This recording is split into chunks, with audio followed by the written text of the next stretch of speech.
And welcome to Draft for Upside. This is Brewery Mark. With me is Danger Cole.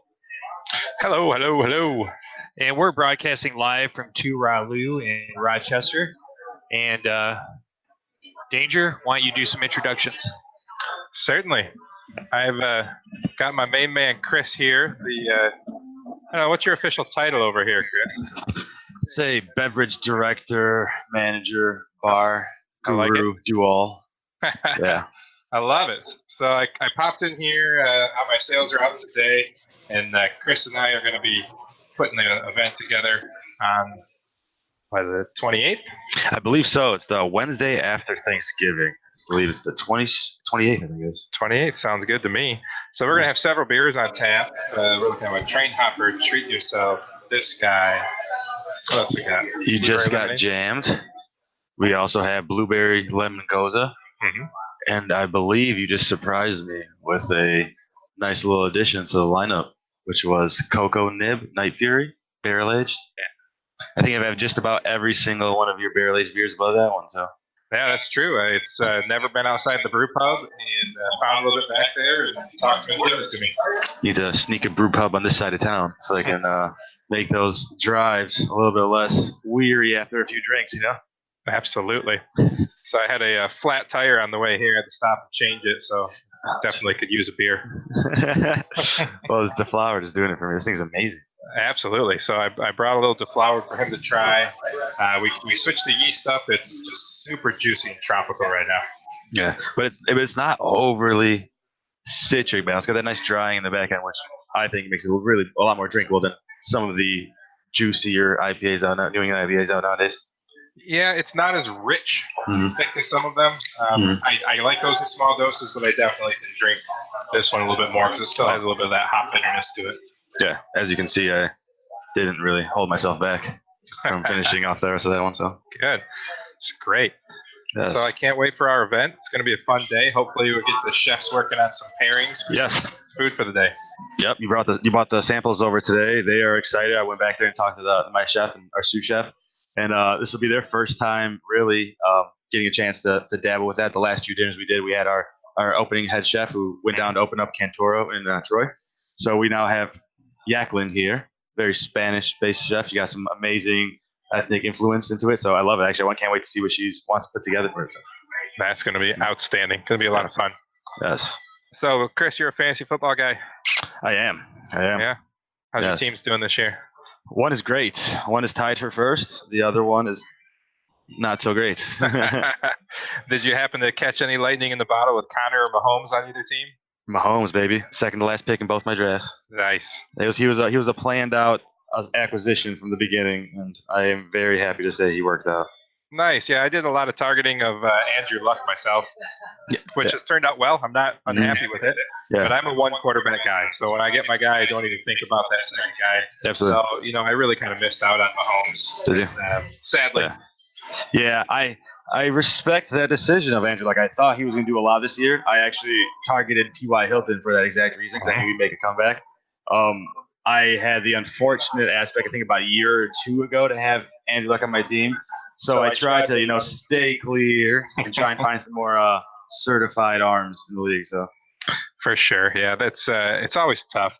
It's a crapshoot every year. The one year I took Tom Brady is the year he blew his knee out. Was that 2008 or 9, whatever year that was?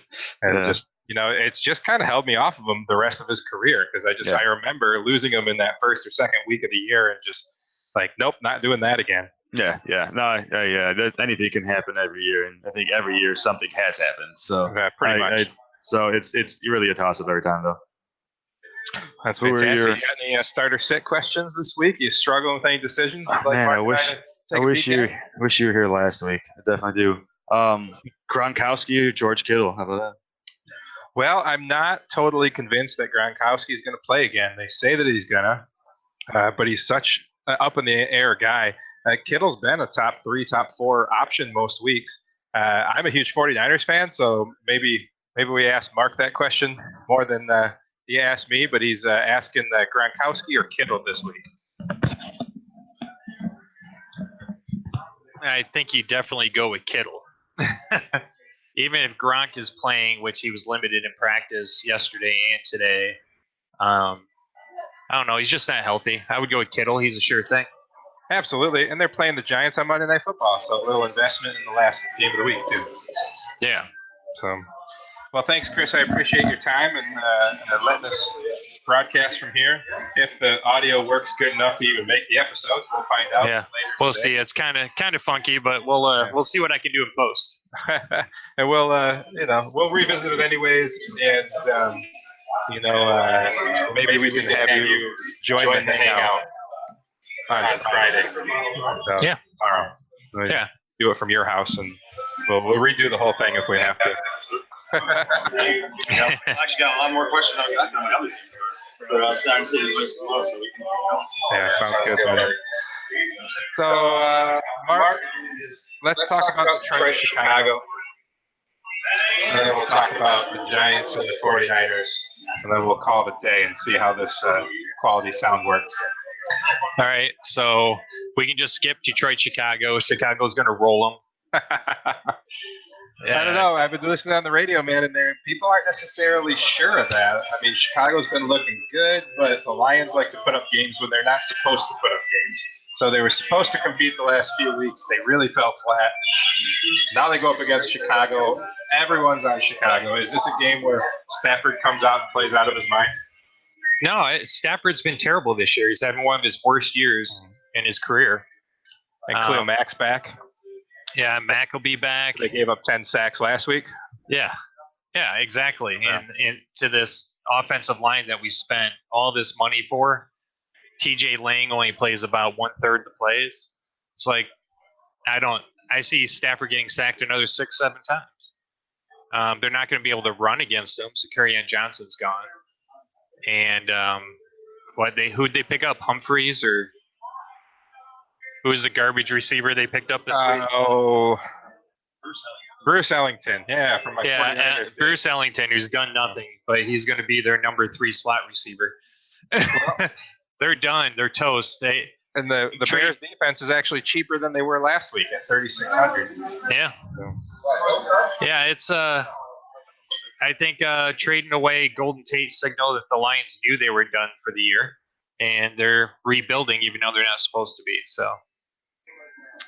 Yeah, I could agree. But what about players on the Chicago side? I think Allen Robinson gets shut down because Slay's back. Do you like any other guys? I'd probably play Tariq Cohen and Howard. Detroit can't stop the run at all, so Howard's going to have a huge game.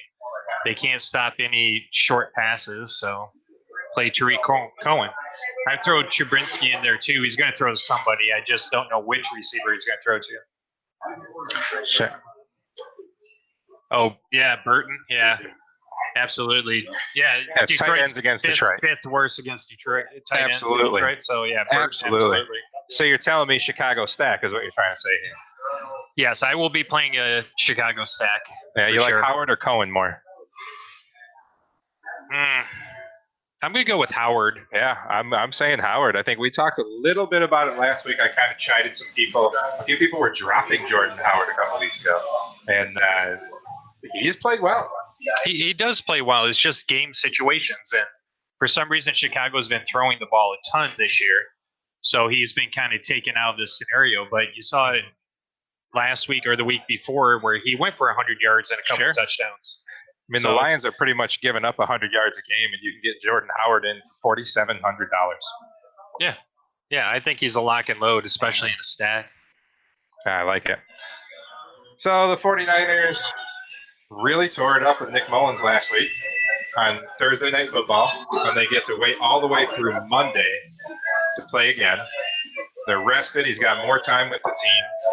The Giants suck because Nick Mullins put up another 25-plus point game. Where's it at? In San Francisco.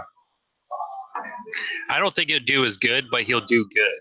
Right. If that makes sense. I see him like 200 yards and a couple touchdowns. Yeah. That's okay by me. Because they have no running game. They have to throw it. True story.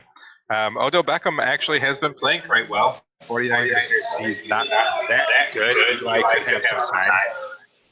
Another OBJ game.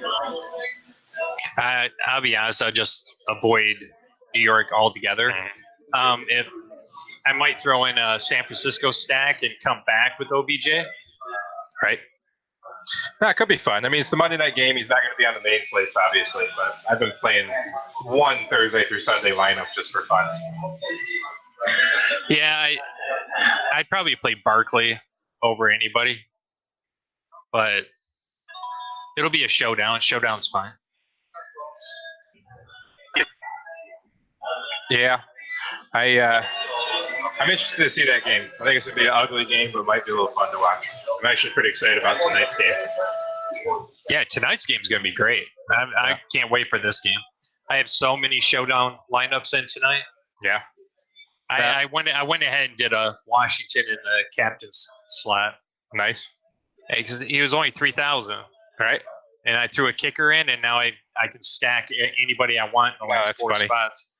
Yeah, that's funny. It's an interesting game. There's a lot of players on both sides you can fit in there. So, yeah. Well, let's call it a day, and because I think this is going to be a horrible waste of time with all of this interference. Probably. Yeah. Well, we'll see how good Adobe Audition is. All right. I love it. Well, we'll be back tomorrow to talk the rest of the slate, right? Absolutely. All right. So this is Draft for Upside, and we'll see you tomorrow.